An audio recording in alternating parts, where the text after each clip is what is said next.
Hello student. तो आज आप पढ़ोगे इंग्लिश एनसीईआरटी हनी सकल की बुक से लेसन 10 द वेनियन ट्री। अगर अभी तक आपने मेरे चैनल को सब्सक्राइब नहीं किया है तो प्लीज सब्सक्राइब करें और बेल आइकन को भी प्रेस करें और अपने फ्रेंड्स को भी शेयर करना ना भूलें। तो स्टार्ट करते हैं। बिफोर यू रीड,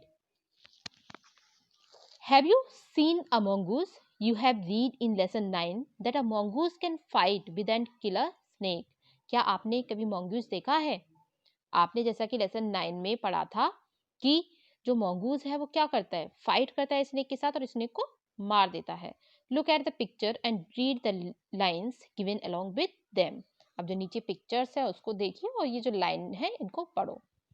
तो यहाँ पे हम स्टार्ट करते हैं। The fight of the cobra and the mongoose is a classic drama often seen in India and the outcome is largely the same.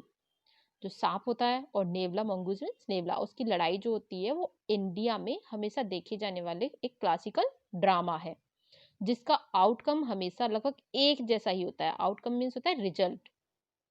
The mongoose is not immune to the venomous bite. जो mongoose होता है उसके पास इतना immune नहीं होता कि उसकी जो वाइट है उसका जो काटना है वो वेनोमस हो। वेनोमस मीन्स होता है बिसेला। But is faster and quicker in motion than the snake. लेकिन वो बहुत तेज होता है स्नेक की अपेक्षा, सांप की अपेक्षा वो बहुत ही ज्यादा फुर्तीला होता है mongoose. The cobra assumes a posture of defense and attempts to reach the animal via sweeping strike. जो कोबरा होता है वो अपना एक ऐसा पोस्चर ले लेता है डिफेंस के लिए, बचाव के लिए अपने, कि वो जो मंगूज है कोई भी अदर एनिमल है तो वो उस तक पहुंच ना पाए, इसलिए वो अपनी एक पोस्चर ले लेता है, मतलब मुद्रा बना लेता है बहुत तेज से झपटने के लिए। But the quick moving mongoose jumps out of reach and comes at the snake from another direction. लेकिन क्या होता है कि जब वो ये कर रहा होता है तो इसी टाइम mongoose इतना, मैंने आपको बताया कि बहुत ही ज्यादा फुर्तीला होता है, बहुत तेज होता है, तो वो दूसरी डायरेक्शन में कूद जाता है जल्दी से। जब वो सांप झपट मतलब एकदम से तैयार होता है, अपना पोस्चर लेके रेडी होता है उस पर अटैक करने के लिए, तो mongoose दूसरी तरफ कूद जाता है अदर डायरेक्शन में। Before the snake can get into striking position again. जब तक जो सांप होता है वो अपने स्ट्राइकिंग की मतलब झपटने की पोजीशन में दोबारा आता है, this constant movement tires and discourage the snake. और ये जो मूवमेंट होता है बार बार इसी तरह से अपनी पोजीशन लेना सांप के लिए, वो सांप को थका देता है और उसको डिस्करेज मीन्स होता है निरुत्साह करना, निरुत्साहित भी कर देता है, उसको परेशान कर देता है सांप को। And the mongoose is finally able to leap in close and bury its teeth. और फिर फाइनली जो mongoose है अब वो तैयार हो जाता है उसको पकड़ने के लिए अपने टीथ से, अपने टीथ में उसकी गर्दन को, स्नेक्स नेक, जो सांप की जो नेक होती है, गर्दन होती है, उसको दबा लेता है अपने टीथ से, usually severing the joint of its वर्टब्रेक।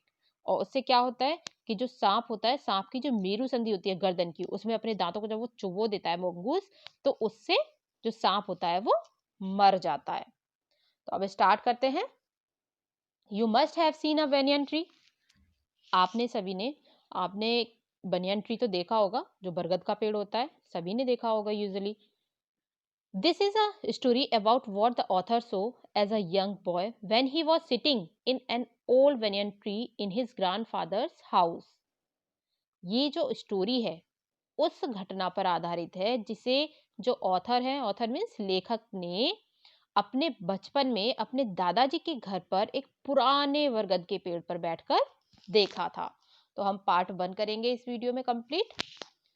Though the house and grounds belonged to my grandparents, the magnificent old banyan tree was mine, chiefly because grandfather at 65 could no longer climb it. यद्यपि घर और जो ground था वो मेरे दादाजी के ही थे, लेकिन जो पुराना बरगद का जो पेड़ था वो अब मेरा था। क्यों मेरा था? इसलिए कि दादाजी है जो हैं वो 65 ईयर के हो चुके हैं, अब वो पेड़ पर नहीं चढ़ सकते, तो अब जो banyan ट्री है वो किसका है? वो मेरा है। Its spreading branches which hung to the ground and took root again forming a number of twisting passages gave me endless pleasure. और उसकी जो फैली हुई, स्प्रेडिंग मीन्स होता है फैली हुई जो शाखाएं हैं, वो जमीन तक झुक गई थी और उन्होंने क्या कर लिया था, जो जिन्होंने अपनी जो जड़ें थी वो क्या कर लिया था, रूट्स को अगेन धरती पर भी जमा लिया था, अपना एक तरह से पैसेज बना लिया था, और जिनके बीच से उनके टेढ़े मेढ़े रास्ते से बन गए थे, ट्विस्टिंग मीन्स होता है टेढ़ा मेढ़ा, ओके। तो forming a number of twisting passage, काफी सारे ट्विस्टिंग पैसेज बन गए थे। गेव मी एंडलेस प्लेजर, जो कि मुझे बहुत ही ज्यादा आनंद देते थे। Among them were squirrels and snails and butterflies, और उन्हीं के बीच जो गिलहरियां थी, स्नेल्स थे, घोंगे वगैरह जो होते हैं, और तितलियां रहते थे। The trees was older than the house, older than the grandfather, as old as Dehradun itself। अब वो जो राइटर है वो ये बता रहे हैं कि जो पेड़ था वो घर से भी ज्यादा पुराना था, दादाजी से भी ज्यादा बूढ़ा था, और इतना बूढ़ा था जितना कि देहरादून स्वयं है। I could hide myself in its branches behind thick green leaves and spy on the world below। मैं उसकी जो ब्रांचेस हैं उसमें छिप सकता था, उसकी जो घनी हरी पत्तियों के पीछे नीचे की दुनिया पर मैं नजर भी रख सकता था। इतना मतलब अच्छा लगता था मुझे ये। अब जो इसमें ऑथर है वो ये बता रहे हैं कि my first friend was a small grey squirrel, कि मेरी जो पहली दोस्त थी वो मतलब ग्रे कलर की जो छोटी सी गिलहरी थी। Arching his back and sniffing into the air, he seemed at first to resent my invasion of his privacy। पहले तो मतलब उसने क्या करा, अपनी पीठ को एकदम से दिखाया मुझे, और फिर अपनी जो उसकी नाक थी ना छोटी सी, उसमें स्निफिंग किया। स्निफिंग में जैसे हवा वगैरह भरते हैं और निकालते हैं into the air. He seemed at first to resent my invasion of this privacy, और वो ये दिखा रही थी कि जैसे वो अकेली वहां रहती है कि यहाँ मेरी प्राइवेसी में कौन आ गया। वो उस चीज पर नाराजगी दिखा रही थी, जो गिलहरी थी गुस्से में। But when he found that I did not arm my self with catapult or air gun, he became friendly, and when I started bringing him pieces of cake and biscuits, he grew quite bold and was soon taking morsels from hand before long। अब जो writer है वो ये बता रहे हैं कि पहले तो मतलब उसने बहुत ज्यादा नाराजगी दिखाई मेरे ऊपर कि ये कौन आ गया है यहाँ पे मेरे एरिया में, लेकिन उसके बाद जब वो मतलब ये देखने लगी कि मेरे पास कुछ भी नहीं है, कैटापुल्ट मीन्स होता है जो गुलेल होती है, कि मेरे पास तो वो भी नहीं है और ना ही कोई हथियार है, मैं तो बिल्कुल फ्रेंडली हूँ, मैं उसके साथ दोस्ती भाव से मतलब एक तरह से मित्रता दिखाने लगा। तो वो समझ गई, फिर वो मेरे पास भी आने लगी, और मैं जो छोटे छोटे पीसेज लेके आता था बिस्किट के या फिर केक के, वो उनको खाने लगी थी। Quite bold and was soon taking morsels from hand, और फिर वो मेरे उसका मतलब इतना सादा, मोरसेल मीन्स होता है small pieces of food, okay, छोटे छोटे जो पीसेज होते थे खाने के, वो मेरे हाथ से ले लेती थी। Before long he was delving he was delving into my pocket and helping himself to whatever he could find। और फिर वो क्या करने लगी कि वो जब मेरे हाथों से छोटे छोटे पीस ले लेती थी, उसके बाद वो मेरी पॉकेट में भी घुस जाती थी, ठीक है, ये फाइंड आउट करने के लिए कि कुछ ना कुछ तो खाने को मिल ही जाएगा। और वो खाने लगी मतलब पॉकेट में भी घुसकर।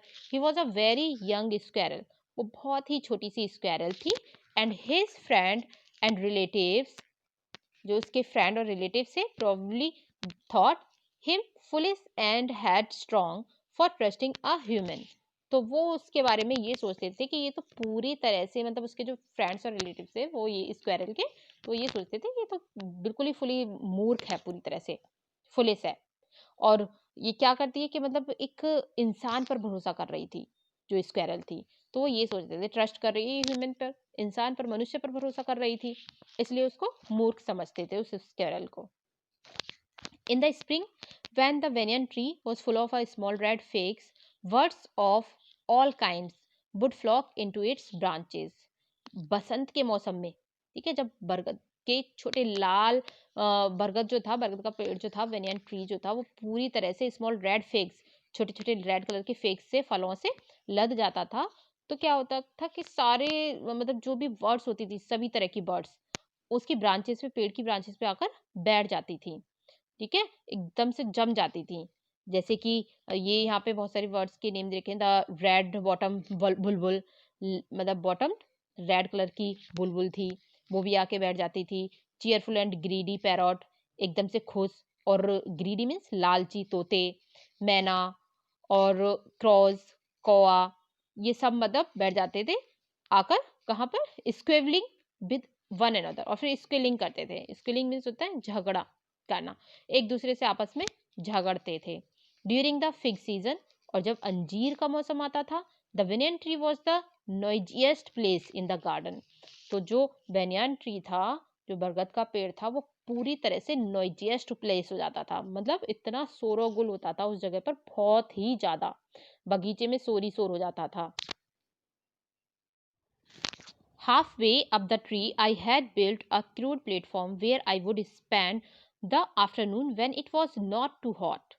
और जो पेड़ था उसकी ऊंचाई के बीच में मैंने एक मतलब क्रूड प्लेटफॉर्म बना लिया था अपना, एक छोटा सा, एक गंदा सा मंच सा बना लिया था, where I would spend the afternoon, जहां पर मैं अपनी दोपहर को बिताता था, when it was not too hot, जब ज्यादा गर्मी नहीं होती थी उस, मतलब तब उस पे टाइम अपना स्पेंड करता था।